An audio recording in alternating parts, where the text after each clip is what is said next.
கழுத்து எந்த கழுத்துன்னு பார்த்தீங்கன்னா ரவுண்ட் நெக், நார்மல் தைக்கிற ரவுண்ட் நெக்கில் உருட்டு பைப்பிங்னு ஒன்று சொல்லுவாங்க. இப்போ இந்த கலர் ப்ளவுஸ்னால் இதே கலரில் தான் அந்த பைப்பிங் துணி வந்து வச்சுருப்பாங்க. அது ஸ்டார்டிங்கில் கொஞ்சம் கஷ்டம்தான் சரிங்களா. டைமண்ட் நெக்கு, பா நெக்கு, ரவுண்டு கழுத்து கூட நம்ம ஏதோ ஒன்று தைச்சிடலாம். இந்த பைப்பிங் மட்டும், அந்த உருட்டு பைப்பிங் தைக்கிறது மட்டும் கொஞ்சம் சிரமமாக தான் இருக்கும். எல்லாமே வேஸ்ட்டு கிளாத்தில் குட்டி குட்டியாக தச்சு பார்த்துக்கிட்டே இருக்கணும். எல்லாமே நமக்கு ப்ராக்டிஸ் தான். ப்ராக்டிஸ் எந்த அளவுக்கு பண்ணுறோமோ அப்போ தான் ஃபினிஷிங்கும் அந்த மாதிரி வரும். எடுத்தோடனே ஒரே ப்ளவுஸில் நமக்கு வந்து சூப்பராக வந்துடணும்னா வரத்துக்கு சான்ஸே கிடையாது. அதனால் பார்த்து தைச்சிக்கோங்க. இப்போ பைப்பிங்லேயே 2 இருக்குது. ஒன்று வந்து இதே துணியில் நம்ம இந்த ப்ளவுஸில் சாதாரண ப்ளவுஸில் வந்து உருட்டு பைப்பிங் வந்து தைக்கிறது, இன்னொன்று த்ரெட் பைப்பிங் சொல்லுவாங்க சரிங்களா. இப்போ உருட்டு பைப்பிங் இது வந்து மேக்ஸிமம் இந்த வயசானவங்க தான் இந்த மாதிரி உருட்டு பைப்பிங் வந்து கேட்பாங்க. இப்போ அது வந்து எப்படி வந்து மார்க் பண்ணலான்னு பார்க்குறேன். மேலே வந்து நான் 2 இன்ச்சு வச்சுருக்கேன். அதே மாதிரி கீழே 2 இன்ச்சு வச்சுட்டு கழுத்தோட உயரம் வந்து நான் மார்க் பண்ணியிருக்கேன். இப்போ நார்மலாக நம்ம கழுத்தோட ரவுண்ட் ஷேப் வந்து எப்படி வந்து மார்க் பண்ணுவோமோ அதே மாதிரி மார்க் பண்ணிக்கிட்டேன். மார்க் பண்ணிவிட்டு இந்த பீஸை நம்ம அப்படியே கட் பண்ணி எடுத்துக்கலாம்.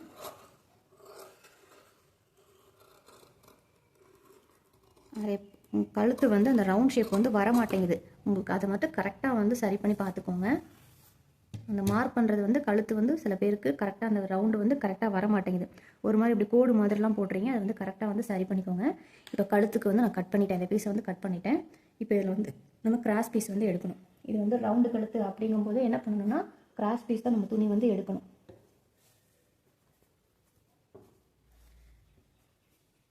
இப்போ துணி வந்து நான் எடுத்திருக்கேன். இது வந்து ஸ்ட்ரைட் பீஸு, இது கிராஸ். உங்களுக்கு தெரியுதா? இப்போ இந்த துணி வந்து இப்போ கிராஸாக இருக்குது. இப்போ இப்படி வந்து இப்படி கிராஸாக இருக்குது. இங்கே வந்து ஒரு கோடு போட்டேன். இப்போ இதுக்கப்புறம் நம்ம வந்து கட் பண்ணிக்கலாம். இதில் கட் பண்ணும்போது எப்படி எடுக்கிறேன்னா அதே மாதிரி 1.25 இன்ச்சு, 1 இன்ச்சு வந்து நம்ம தைக்கணும். அப்போ தான் இன்னும் ஃபினிஷிங் சூப்பராக இருக்கும். ஆனால் உங்களுக்கு அந்த உருட்டு பைப்பிங் வந்து ஸ்டார்டிங்கில் வராது. அதனால தான் 1.25 இன்ச்சு நான் வச்சுக்கிறேன். 1 இன்ச்சு வச்சோம் அப்படின்னா நமக்கு கடையிலலாம் தைச்சி கொடுப்பாங்க பாருங்கள். அந்த உருட்டு பைப்பிங் பின்னாடி பார்த்தீங்கன்னா அப்படியே லைட்டாக தான் இருக்கும் அந்த பின்னாடி இருக்கிற துணி, ராங் சைடு திருப்பி பார்த்தீங்கன்னா. ஸோ அந்த மாதிரி நம்ம தைக்கணும்னா 1 இன்ச்சு வந்து போதும். இப்போ வந்து நான் 1.25 இன்ச்சு விடுறேன். நம்ம கழுத்தோட சுற்றளவு எந்த அளவுக்கு வேணுமோ, முன்பக்கம் பின்பக்கம், இது வந்து நம்ம கிராஸ் பீஸ் தான் தைக்கிறோம். அதனால முன்பக்கத்துக்கும் கிராஸ் பீஸ் தான் வச்சுக்கணும். இப்போ இதில் வந்து நமக்கு மடிப்பெல்லாம் வைக்க தேவையில்லை. நேர் பீஸுக்கு மடிப்பெல்லாம் வச்சு தைக்கணும்னு சொன்னால் இதுக்கு அப்படி தேவையில்லை. இப்போ இந்த துணியை நம்ம அப்படியே வந்து அந்த 1.25 இன்ச்சு இருக்கிறத கட் பண்ணிக்கலாம். இப்போ இதுதான் வந்து நமக்கு இந்த முக்கோண பீஸ், இதுதான் வந்து இப்போ கிராஸ், அந்த மாதிரி ஞாபகம் வச்சுக்கோங்க. அந்த 1.25 இன்ச்சு பீஸை 2 பீஸையும் நம்ம கழுத்துக்கு எந்த அளவுக்கு வேணுமோ அதை வந்து நம்ம கட் பண்ணிக்கலாம். மறுபடியும் சொல்கிறேன், வேஸ்ட்டு கிளாத்தில் நான் இப்போ தச்சிருக்க கழுத்தோட டிசைன் எல்லாமே வேஸ்ட்டு கிளாத்தில் தச்சுட்டு அதுக்கப்புறமா நீங்கள் நல்ல துணியில் யூஸ் பண்ணுங்கள். உங்களுக்கு சாட்டிஸ்ஃபேக்ஷன் ஆயிடுச்சு, நமக்கு நல்லா வந்துடுச்சு அப்படின்னு நினச்சிட்டிங்கன்னா நீங்கள் ப்ளவுஸில் ட்ரை பண்ணுங்கள். உங்களுக்கு இந்த 1 வீக் வந்து உங்களுக்கு டைம் தரேன். அதுக்குள்ளே வந்து நீங்கள் நல்ல துணியில் வந்து தச்சு காட்டணும். இந்த 1 வீக்கில் பொங்கலுக்கு முன்னாடிக்குள்ளே எனக்கு இந்த டைமண்ட் நெக்கு, இந்த மாதிரி பைப்பிங்கு, நீங்கள் ப்ளவுஸில் தைச்சாலும் சரி, இந்த மாதிரி ஏதாவது வேஸ்ட்டு கிளாத்தில் தைச்சாலும் சரி, நான் தைச்ச மாதிரி ஃபினிஷிங்காக நீட்டாக வந்து தைச்சி எனக்கு காட்டணும். இந்த 1 வீக் வந்து டைம் எடுத்துக்கோங்க. உங்களுக்கு டெய்லி கிளாஸ் உண்டு. டெய்லி வந்து வேறு கிளாஸ் தான் எடுத்துகிட்டு இருப்பேன். அதுக்கு இடையிலேயே சைட் பை சைடு நீங்கள் என்ன பண்ணுறீங்கன்னா இந்த மாதிரி நெக்கை வந்து கரெக்டாக தச்சு பார்க்கணும் சரிங்களா. அந்த ஒரு நாள்னா அப்படியே விட்டுட்டிங்கன்னா உங்களுக்கு ஃபினிஷிங் நல்லா இருக்காது. இப்போ இது வந்து கிராஸ் பீஸு, இதுவும் கிராஸ் பீஸ், 2 நல்ல பக்கத்தையும் ஒன்றா வச்சுட்டு நம்ம கிராஸ் பீஸ் எப்படி தைப்போமோ அதே சேம் மெத்தட் வந்து நம்ம தைச்சிக்கணும். கிராஸ் பீஸ் கொடுக்கும்போது இந்த கிராஸ்லேருந்து இந்த கிராஸ் தைப்போமா அதே மாதிரி இந்த கிராஸ்லேருந்து இந்த கிராஸ்க்கு தைக்கிறேன். இந்த சைடு இருக்கிற பூர துணி இப்படி கட் பண்ணிட்டேன். அதே மாதிரி இங்கே கட் பண்ணிட்டேன். இந்த சைடு வர துணியை இப்படி கட் பண்ணிட்டேன். பார்க்கும்போது பார்த்தீங்கன்னா அந்த ஜாயிண்ட்டு இங்கேயும் துணி எக்ஸ்ட்ரா இல்லை, எங்கேயும் எக்ஸ்ட்ரா இல்லை, கரெக்டாக எப்படி இருக்குன்னு பாருங்கள். இப்போ இந்த துணியை நீங்கள் இப்படி கையை வச்சு இப்படி நீ விட்டுட்டு இப்படி மடித்து தைச்சாலும் ஓகே. இல்லை எனக்கு அதெல்லாம் வரல அப்படின்னா நீங்கள் அப்படியே வந்து மடிச்சுட்டு எந்த பக்கம் அதை மடிச்சு கொண்டு வந்து அப்படி மடித்து ஒரு தையல் போட்டுக்கோங்க. இப்போ இதில் பாருங்கள், அந்த 1/4 இன்ச்சில் அப்படியே நான் மடிச்சுக்கிறேன். இந்த சைடு இங்கே வந்து நீங்கள் விடுறத கணக்கு பார்க்காதீங்க. இந்த சைடு வந்து நமக்கு 1/4 இன்ச்சுனா 1/4 இன்ச்சு தான் வேணும். எக்ஸ்ட்ரா இருந்துச்சுன்னா தயவு செஞ்சு கட் பண்ணி போட்டுருங்க. அப்புறம் கழுத்து வந்து அகலமாக போயிடும். இப்போ எப்பயும் தைக்கிற மாதிரி இந்த கழுத்தோட ஓரத்தில் அப்படியே வந்து நான் மடிச்சுட்டு தைச்சிக்கிறேன். அந்த கிராஸ் பீஸ் வந்து நான் தைச்சி எடுத்துட்டேன். இப்போ இது நல்ல பக்கம், இதுவும் நல்ல பக்கம், அப்படியே இதில் வந்து இப்படி தைக்கிறேன். நீங்கள் முன் பக்கத்துலேருந்து ஜாயின் பண்ணணும்னா முன் பக்கத்துலேருந்து அப்படியே ஷோல்டரை ஜாயின் பண்ணிட்டு தைச்சிக்க வேண்டியதான். ஃபஸ்ட்டு வேஸ்ட்டு துணியில் ட்ரை பண்ணிடணும். இப்போ கழுத்து எப்படி நம்ம கிராஸ் பீஸ் தைப்போமோ அதே மாதிரி சுற்றிலும் துணியை பிடிச்சி, இந்த துணியை இழுக்கக்கூடாது, கழுத்தையும் பிடிச்சி இழுக்கக்கூடாது. துணி எப்படி இருக்கோ இந்த பூட்டை வந்து இப்படி தூக்கி அட்ஜஸ்ட் பண்ணி தான் தைக்கணும். பிடிச்சி இழுக்காதீங்க.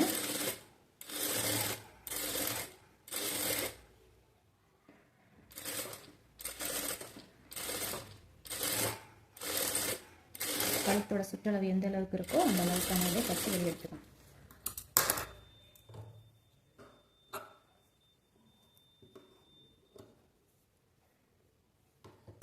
இப்போ கழுத்தோட ரவுண்டு வந்து நம்ம தைச்சாச்சு. எப்படி இருக்குன்னு பாருங்கள். இந்த மாதிரி தான் வந்து இருக்கும். இப்போ இந்த பீஸ் என்ன பண்ணுறேன்னா இந்த கழுத்துக்கிட்ட குட்டி குட்டியாக அர்க்காட் பண்ணுறேன். அந்த வளைவு இருக்குல்ல, அந்த வளைவுக்கிட்ட மட்டும் கரெக்டாக அந்த தையல் நாப்பில் அப்படியே வந்து நான் கட் பண்ணிக்கிறேன்.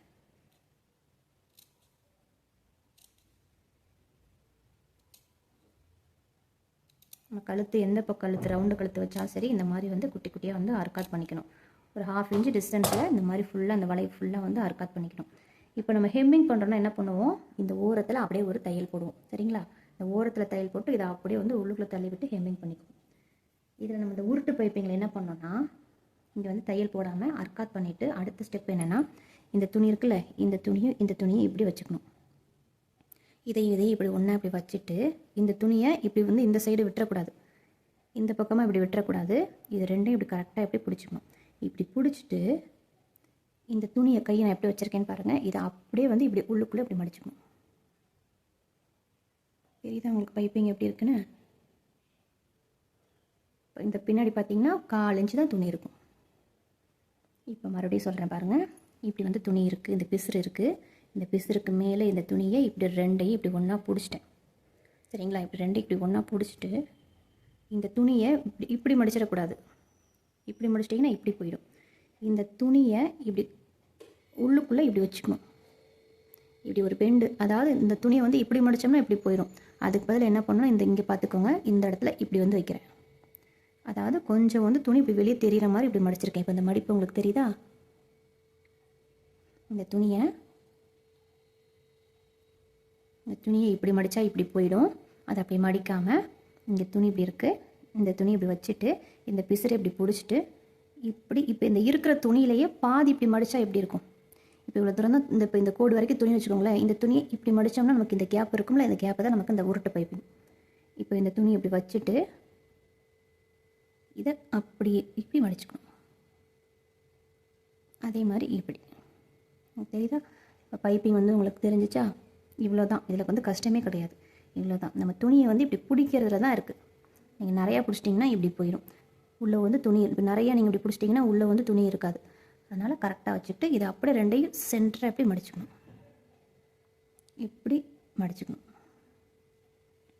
உங்களுக்கு தெரியுதா? இவ்வளோ தான் பைப்பிங். இதுதான் வந்து உருட்டு பைப்பிங். இது வந்து சேம் கலர் கிளாத்தில் வந்து தைப்பாங்க. ஒரு சில டைம் லைனிங் ப்ளவுஸில் கான்ட்ராஸ்ட்டாக பைப்பிங் வந்து கொடுத்துருப்பாங்க. இந்த த்ரெட் பைப்பிங் வைக்காமல் இந்த மாதிரி தைக்கிறதும் இதே சேம் மெத்தட் தான். சரிங்களா? ஆனால் நமக்கு இது பிளெயின் ப்ளவுஸில் தைக்கும்போது கொஞ்சம் வந்து ஸ்டார்டிங்கில் வந்து கொஞ்சம் வந்து பயமாக இருக்கும். நமக்கு ப்ராக்டிஸ் ஆகிடுச்சுன்னா ஈஸியாகிடும். சரியா? இப்போ இப்படி தான் வந்து நம்ம மடிச்சுக்கணும். இப்போ இந்த பைப்பிங் இந்த அளவில் இருக்குது. இதே மாதிரி ஃபுல்லாக நம்ம தச்சு முடிக்கிற வரைக்கும் இதே அளவில் தான் இருக்கும். இப்படி நசுங்கி போகிறது இல்லை இப்படி விரிஞ்சு குண்டா வர்றது அப்படிலாம் இல்லாமல் கரெக்டாக அப்படியே வச்சு நம்ம தைக்கணும். சரிங்களா? தைக்கும்போது என்ன பண்ணணும்னா எல்லாத்தையுமே இந்த ஒரு கையை வச்சு வச்சு வச்சு இப்படி இந்த கேப் வந்து விட்டுக்கிட்டே வரணும். இந்த கையை இப்படி வச்சு இந்த கேப் வந்து விடணும். இல்லைன்னா துணி வந்து இப்படி மடங்கிரும். இல்லைன்னா என்ன ஆகும்னா துணி வந்து இப்படி வந்து மடங்கிரும். தெரியுதா? இப்படி மடங்கிரும். இப்படி மடங்கக்கூடாது. எல்லா துணியும் சேர்த்து வச்சு அப்படியே வந்து இப்படி ஒரு மடிப்பு. அப்போ தான் இந்த இடத்துல அப்படியே ஒரு கல் மாதிரி வந்து த்ரெட்டு கொடுத்த மாதிரி நிற்கும். ஏதோ உள்ளுக்குள்ளே வந்து உருத்துற மாதிரி இருக்கும். அப்படி இருந்தால் தான் அது வந்து உருட்டு பைப்பிங். இப்போ நீங்கள் இந்த மாதிரி மடிக்காமல் இப்போ இன்னொரு மெத்தட் சொல்கிறேன் பாருங்க. இதை வந்து இப்படி விட்டுட்டீங்க, இந்த சைடு விட்டுட்டீங்க, இந்த பிசரை இப்படி விட்டுட்டிங்கன்னா இதை வந்து இப்படி பைப்பிங் மாதிரி பண்ணிங்கன்னு வச்சுக்கோங்களேன். இது வந்து இப்படி பைப்பிங் மாதிரி வரும். உங்களுக்கு தெரியுதா? அதாவது இந்த துணி எல்லாத்தையும் சேர்த்து வச்சு மடித்தோம்னா அந்த உருட்டு பைப்பிங் எஃபெக்டில் வரும். இப்போ இதை விட்டுட்டு இந்த துணி இந்த மடிச்சிருக்கோம் பார்த்தீங்களா, இந்த துணியை மட்டும் இப்படி நம்ம மடித்தோன்னு வச்சுக்கோங்களேன், இது வந்து உங்களுக்கு பைப்பிங் மாதிரியே வரும். ஆனால் இந்த இடத்துல இப்படி அமுக்கி காட்டுறேன் பாருங்கள். துணி வந்து இப்படி மடங்குதா, இந்த மாதிரி மடங்குறது உங்களுக்கு பைப்பிங் மாதிரியே தெரியும். ஆனால் இந்த கார்னர் வருது பார்த்தீங்களா, இந்த பெண்டுக்கிட்டலாம் இந்த மடிப்பு இப்படி வந்துச்சுன்னா ஷேப் வந்து ஒரு மாதிரி நெளிஞ்சு போயிடும். இது தெரியுதா உங்களுக்கு? ஷேப் வந்து ஒரு மாதிரி நெளிஞ்சு நசுங்கி போன மாதிரி இருக்கும். அதனால தான் வந்து கரெக்டாக வச்சு இந்த துணி எல்லாத்தையும் இப்படி பிடிச்சிட்டு அப்படியே வந்து இதை உள்ளுக்குள்ளே அமுக்கி விட்டுறணும். ஓகேவா? இந்த துணிக்கு மேலே இந்த பைப்பிங் வந்து அப்படியே கல் மாதிரி தெரியுது. இந்த மாதிரி தெரியுது பார்த்தீங்களா? திக்னஸாக இருக்கும். அதுக்காக தான் இதை இப்படி வச்சுட்டு இதில் அடுத்த ஒரு பெரிய ஸ்டெப் என்னென்னா, நம்ம தைக்கிற இந்த துணி வந்து த்ரெட்டு வந்து இந்த பைப்பிங் மேலே படவே கூடாது. இந்த பள்ளம் இருக்குது பார்த்தீங்களா, இந்த பள்ளத்தில் தான் விழுகணும். ஓகே, நான் உங்களுக்கு தைச்சி காட்டுறேன் பாருங்கள். வைக்கும்போதே நான் எங்கே வைக்கிறேன்னு பாருங்கள். வைக்கும்போதே இந்த இடத்துல தான் நான் வந்து வைக்கிறேன். இது மேலே இப்படி வச்சிடக்கூடாது. வைக்கும்போது இந்த பள்ளத்தில் தான் வந்து வைக்கிறேன். இப்போ இந்த மாதிரி கையை வந்து உள்ளே விட்டுட்டு நம்ம தைக்க என்ன பண்ணோம்னா, இந்த துணியை அப்படி வச்சு கையை வச்சு இந்த கையை வந்து இந்த கேப்பில் விட்டு துணியை வந்து உள்ளுக்குள்ளே உருட்டி வச்சுக்கிட்டே வரணும். தெரியுதா? ஒரே மாதிரி ஷேப்பாக வந்து தைச்சிட்டு வரணும். கையை வந்து இப்படி உள்ளே விட்டால் தான் வரும். இல்லைன்னா நான் ஃபஸ்ட்டு சொன்ன ஒரு பைப்பிங் ஒன்று சொன்னேன் பார்த்தீங்களா, அந்த மாதிரி வந்து நல்லா இருக்காது. இது வந்து கையை இப்படி ப்ளவுஸை இப்படி தூக்கிட்டு கையை வந்து இப்படி வச்சுக்கணும். வச்சுட்டு அந்த துணியை வந்து அப்படியே உருட்டி உள்ளே வச்சிடணும். இப்போ ஒரு ஸ்டார்டிங்கில் நம்ம இப்படி ஸ்டார்ட் பண்ணுறோன்னா அதே மாதிரி தான் ஃபுல்லாக முடிக்கிற வரைக்கும் ஒரே அளவில் இருக்கணும். இப்போ இந்த டேர்னிங்லலாம் இந்த அடியில் இந்த வளைவு இருக்குது பார்த்தீங்களா, கழுத்து வளைவு, இங்கெல்லாம் வந்து பார்த்து தைக்கணும். இல்லைன்னா அப்படியே திருகிக்கிட்டு ஒரு மாதிரி நல்லா இல்லாமல் போயிடும். வளைவு அந்த ஷேப்புக்கே வராது. அந்த கழுத்து வளைவுக்கிட்ட மட்டும் கரெக்டாக அந்த உருட்டல் தெரியுது, அந்த உருட்டி வச்சுருக்கேன் பாருங்கள், இந்த மாதிரி தான் வந்து தைக்கணும். நீங்கள் இந்த இடத்துலலாம் சர்றன்னு வந்து மிதிச்சுட்டு வந்துடக்கூடாது. சர்றன்னு மிதிச்சிட்டிங்கன்னா இந்த துணிக்கு மேலே இது வந்து ஏறிடும். நூல் வந்து ஏறினுச்சுன்னா அது வந்து பைப்பிங் மாதிரி இருக்காது. அது நான் தைச்சிருக்கேன் பார்த்தீங்களா, எப்படி இருக்குன்னு பாருங்கள். இந்த மாதிரி இந்த பள்ளத்திலேயே தான் தைச்சிட்டு வரணும். உள்ளுக்குள்ளே கையை விட்டு நம்ம வந்து அந்த துணியை வந்து உருட்டி கொடுக்கணும். இல்லைன்னா அது பைப்பிங் வந்து வேறு மாதிரி பைப்பிங் மாதிரி மாறிடும். நீங்கள் எவ்வளோ பெரிய கழுத்தோட அகலம் உயரம் இருந்தாலும் சரி, இந்த மாதிரி கையை உள்ளே கொடுத்து தான் வந்து நீங்கள் தைக்கணும்.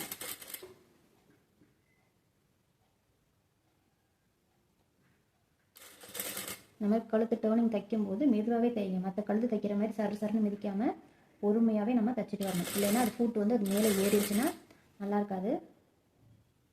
இந்த சேம் கலர் திருட்டு தானே போட்டிருக்கோம், மேலே ஏறினா என்ன ஆக போகுதுன்னு பார்ப்போம். நீங்கள் வேணால் ஒரு வாட்டி ட்ரை பண்ணி பாருங்களேன். அந்த தையல் மேலே விழுந்துச்சுன்னா அது பைப்பிங் மாதிரியே இருக்காது.